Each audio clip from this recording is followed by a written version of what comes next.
Hey, David, could fighting vote by mail in 2020 backfire horribly for Republicans? I think it could. I think it could. I went back and looked at some of the history of this. In the late 80s, Republicans started working to expand the appeal of vote by mail because Republicans looked at the demographics and they realized we skew older and we may do disproportionately better if we make it easier to vote. And voting by mail would make it easier to vote, particularly to older folks who may no longer be driving or may have limited mobility or for whatever other reason, maybe would be more likely to vote if it's easier for them. And they started to work on a plan to expand vote by mail and to make sure that their electorate knew that that was going on.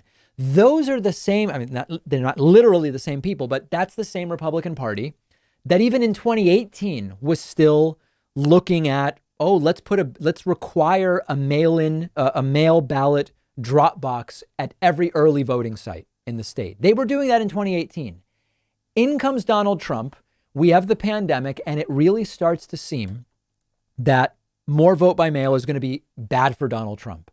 So in 2020, the Republican Party does a 180 that a lot of people don't even know is a 180 and starts opposing vote by mail. It'll lead to fraud.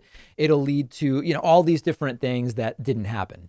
And it turned out that if it helped in 2020, it didn't help enough in the sense that Republicans still lost the Senate and Republicans still lost the White House. But now there is concern among some Republicans, including in Florida, that it's a runaway freight train that can't be stopped. The momentum of stopping mail-in voting, and indeed dozens of the hundreds of bills that we've seen put forward by Republicans since the November election and since Biden's inauguration, would further limit early voting, vote by mail, etc., strengthen voter ID laws to make it more difficult to vote, all of that stuff. The Washington Post spoke to a Florida state Republican Party official who said, we are worried about this. And so while publicly they feel the pressure to at least say they're in favor of all the stuff Republicans are doing, Florida Republicans know that particularly with elderly and military voters, which what groups do they have left? Even the military went, both elderly and military went more for Biden in 2020 than they typically do for Democrats. But these are two of the strongest Republican voting groups. Some Republicans in Florida are privately saying, can we publicly push this stuff, but then privately try to exempt older people and military to make it really easy for them to keep voting by mail or voting early or whatever the case may be. So the answer to the question, could opposing vote by mail and early voting backfire on Republicans? It absolutely could. What will they now do publicly to try to figure out a way to thread that needle?